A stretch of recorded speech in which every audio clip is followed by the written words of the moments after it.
Setelah sebelumnya kita mengupas tentang lagu BTS dan literaturnya pada bagian pertama, kali ini kita akan membahas bagian yang kedua. Apa saja? Yang pertama, C 1Q84 oleh Haruki Murakami. BTS menggunakan konsep Haruki Murakami lagi. IQ84 atau Chiichi Hachion adalah novel distopian yang ditulis oleh penulis Jepang Haruki Murakami. Pertama kali diterbitkan dalam 3 volume di Jepang pada tahun 2009 hingga 2010. Ini mencakup tahun fiksi 1984 bersamaan dengan tahun nyata peristiwa IQ84 berlangsung di Tokyo selama tahun fiksi 1984, dengan volume pertama ditetapkan antara April dan Juni, yang kedua antara Juli dan September, yang ketiga antara Oktober dan Desember. Buku ini dibuka dengan karakter wanita bernama Aomeme ketika dia naik taksi di Tokyo dalam perjalanan ke tugas kerja. Ketika taksi terjebak dalam kemacetan lalu lintas, pengemudi menyarankan agar ia keluar dari mobil dan turun secara darurat untuk mencapai pertemuan penting, meskipun ia memperingatkan bahwa hal itu dapat mengubah sifat kenyataan. Aomame berjalan ke sebuah hotel di Shibuya, di mana dia berperan sebagai pelayan hotel untuk membunuh tamu hotel. Dia melakukan pembunuhan dengan alat seperti jarum yang hampir tak meninggalkan jejak pada korbannya, memimpin para penyidik untuk menyimpulkan bahwa dia mati secara alami karena gagal jantung. Aomame mulai memiliki pengalaman aneh, memperhatikan detail baru tentang dunia yang sedikit berbeda. Misalnya, dia memperhatikan petugas kepolisian Tokyo yang membawa pistol otomatis ketika mereka sebelumnya membawa revolver. Aomame memeriksa ingatannya terhadap arsip surat kabar untuk menemukan bahwa ada beberapa berita baru-baru ini yang tidak dapat diingatnya. Salah satu kisah ini menyangkut sekelompok ekstremis yang terlibat pertikaian dengan polisi di pegunungan di prefektur Yamanashi. Setelah membaca artikel-artikel ini, ia menyimpulkan bahwa ia harus hidup dalam realitas alternatif yang ia sebut IQ84, dan mencurigai bahwa ia memasukinya ketika ia mendengar sinfonietta di radio taksi. Karakter lain juga diperankan saat itu. Tengo adalah seorang penulis dan guru matematika di sekolah lokal di Jepang. Komatsu, editor dan mentornya meminta Tengo untuk menulis ulang naskah yang ditulis dengan canggung tetapi dinyatakan menjanjikan, Air Crying Salif. Komatsu ingin menyerahkan novel itu untuk hadiah sastra bergengsi dan mempromosikan penulisnya sebagai keajaiban sastra baru. Tengo memiliki keraguan tentang penulisan ulang karya penulis lain, dan terutama dari seorang siswa sekolah menengah. Dia setuju untuk melakukannya hanya jika dia bisa bertemu dengan penulis asli yang menggunakan nama pena aneh Fukaeri dan meminta izin padanya. Fukaeri bagaimanapun memberitahu Tengo untuk melakukan apa yang dia suka dengan naskah itu. Segera menjadi jelas bahwa Fukaeri yang menderita disleksia tidak menulis naskah sendiri. Dia tidak menyerahkannya ke kontes sendiri. Ketidaknyamanan Tengo dengan proyek semakin dalam setelah mengetahui bahwa orang lain harus terlibat.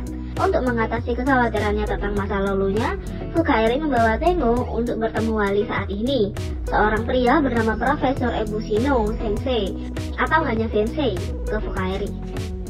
Tengo mengetahui bahwa orang tua Fukaeri adalah anggota komune yang disebut Takashima. Ayahnya, Tomatsu Fukada, adalah teman dan kolega Ebisunung.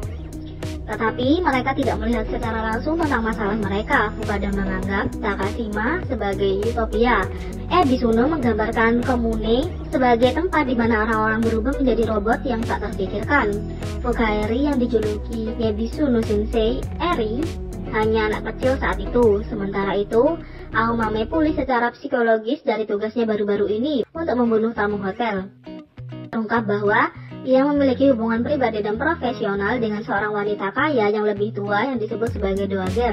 Dowager kadang-kadang membayar Aomame untuk membunuh pria yang telah melakukan kekerasan kejam terhadap wanita, dan menjadi jelas bahwa Aomame dan dowager memiliki masa lalu pribadi yang memicu tindakan mereka. Mereka melihat pembunuhan terorganisir mereka sebagai salah satu cara melawan balik bentuk kekerasan dalam rumah tangga yang parah. Setelah melalui banyak kejadian, dunia paralel Aomame dan Tengo mulai mendekat satu sama lain. Aomame dan Tengo akhirnya menemukan kebenaran satu sama lain melalui penyelidikan. Mereka dulunya teman sekelas masa kanak-kanak meskipun mereka tidak memiliki hubungan di luar momen kelas kecuali di mana Aomame dengan erat menggenggam tangan Tengo ketika tidak ada anak lain di sekitarnya. Momen yang menandakan titik balik dalam kehidupan Aomame dan Tengo. Dan mereka mempertahankan cinta yang mendasar satu sama lain terlepas dari semua waktu yang telah berlalu. Setelah 20 tahun, Aomame dan Tengo bertemu lagi. Keduanya dikejar oleh Ushikawa, seorang pengacara swasta. Mereka berhasil keluar dari dunia aneh IQ84 yang memiliki 2 bulan yang terlihat, menjadi kenyataan baru yang mereka anggap sebagai dunia asli mereka. Novel berakhir dengan mereka berdiri di kamar hotel berpegangan tangan memandangi 1 bulan yang cerah di langit. Inspirasi yang paling menonjol di sini adalah fakta bahwa lirik V melukis dunia yang sesuai untuk BTS sambil secara terang-terangan mengisyaratkan di beberapa tempat yang hadir di alam semesta novel distopian. Pesan tersembunyi juga menampilkan garis yang datang langsung dari buku. Dimanapun ada harapan, ada uji coba. Yang kedua, Magic Shop. Terinspirasi dari Into the Magic Shop oleh James F. Doty. Kali ini, kreativitas BTS berasal dari pengalaman Into the Magic Shop oleh James R. Doty adalah autobiografi Dr. Rod Doty, di mana ia memperkenalkan tokoh sihir yang memungkinkan kita untuk buat perubahan mendasar dalam hidup kita, dimulai dengan otak dan hati kita. Seorang ahli bedah saraf Stanford dan direktur Center for Compassion and Altruism Research and Education mengaitkan bagaimana cara mencapai tujuan hidup yang tinggi dengan memanfaatkan kekuatan otak dan jantung. Ketika Doty masih remaja, dia mendapat kesempatan bertemu di sebuah toko sulap dengan seorang wanita tua yang baik hati bernama Ruth, yang selama beberapa minggu berikutnya mengajarinya tentang serangkaian latihan tubuh pikiran yang memperdayakan akan mengubah arah hidupnya. Setelah tumbuh dalam keadaan miskin di Lancaster, California dengan ayah yang pecandu alkohol dan ibu yang ingin bunuh diri, ia akan terus meraih kesuksesan dan kejayaan yang fenomenal sebagai ahli bedah dan wirausaha. Namun, 2 episode mengancam akan mengganggu masa depannya. Pengalaman hampir mati dari kecelakaan mobil saat masih di rumah sakit medis. Kemudian, keputusan bisnis yang salah yang membawanya ke ambang kebangkrutan. Dengan mengingat kembali latihan-latihan yang dipandu oleh Ruth, Doty mampu mendapatkan kembali momentum dalam karirnya dan akhirnya mewujudkan takdir yang lebih dalam dan kaya. Dalam hibrida, buku self-help dan memoir inspirasional yang bermaksud baik ini, penulis menerapkan penyelidikan ilmiah sebagai contoh kisah hidupnya, membuktikan bahwa Anda dapat mengatasi kesulitan dan mencapai kesuksesan dan pencerahan yang berarti dengan merangkul belas kasih bersama dengan tekad yang terfokus. Ketika otak dan hati kita bekerja dalam kolaborasi, kita lebih bahagia, kita lebih semangat, dan kita secara otomatis mengekspresikan cinta, kebaikan, dan kepedulian satu sama lain, tulisnya. Saya ingin memahami evolusi tidak hanya mengapa kami berevolusi perilaku seperti itu, tetapi juga bagaimana hal itu mempengaruhi otak dan pada akhirnya kesehatan kita. Mengikuti jejaknya, BTS melirik sebuah lagu di mana mereka menganggap diri mereka sebagai tokoh sihir ARMY, di mana mereka menghibur dan mendorong mereka untuk berusaha menjadi versi terbaik dari diri mereka sendiri. Yang ketiga, Anpanman. Terinspirasi dari Anpanman oleh Takashi Yanase. Takashi Yanase adalah seorang penulis, pembuat puisi, ilustrator, dan pembuat lirik asal Jepang. Dia paling dikenal sebagai pembuat manga dan anime seri Anpanman. Ide menciptakan karakter Anpanman berasal dari pengalaman Takashi selama Perang Dunia Kedua.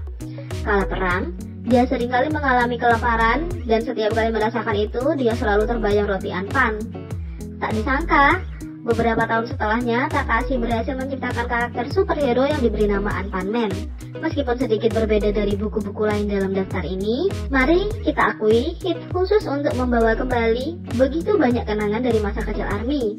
Dari lirik yang mengangkat hingga koreografi yang menghibur, sang pahlawan Anpanman hidup melalui keseluruhan lagu, sangat menyenangkan untuk mendengarkannya. Yang terakhir adalah Persona. Terinspirasi dari Journey Snap of the Soul, An Introduction oleh Dr. Murray Stein. Karya terbaru BTS memperkenalkan buku lain yang membuat buku itu menjadi bestseller setelah diumumkan. Buku ini pada dasarnya menyampaikan pengetahuan dasar tentang psikologi Jung, sekaligus sebuah buku yang memberikan petunjuk kepada pembaca bahwa mereka dapat menumbuhkan pikiran mereka dengan membagikan pikiran mereka dengan 9 area pikiran versi Jung. Persona adalah salah satu subbab yang dibahas dalam buku tersebut. Persona merupakan salah satu aset type yang paling penting dalam membentuk suatu kepribadian. Menurut Jung, selain area pikiran lain seperti anima, anime, shadow, dan self. Dr. Murray Stein mengatakan bahwa persona ini memiliki hubungan simetris dengan shadow. Shadow adalah contoh kasus di mana diri ini tidak sadar dan berurusan dengan hal-hal yang tidak mengenakan yang diikuti oleh konflik moral dan perilaku egois tanpa pengetahuan diri sendiri. Tapi, shadow ini bukanlah kejahatan. Selama comeback ini, RM mengambil alih ketika ia memperkenalkan album dengan persona yang menyoroti komponen jiwa di seluruh lirik dan visual. Pastikan untuk mengetahui teori Carl Jung yang digunakan BTS lebih lengkap melalui link video di akhir video ini ya. Jadi, bagaimana menurut kalian? Keren bukan? Bahkan dari karya BTS ini, Admin jadi penasaran dengan novel dan buku-buku yang mereka jadikan konsep mereka. Kalau kalian bagaimana? Beri komentar di bawah. Jangan lupa subscribe, like, share, dan klik lonceng. Mari kita sama-sama jadikan channel ini berguna bagi K-popers Indonesia. Sekian video kali ini, sampai jumpa lagi.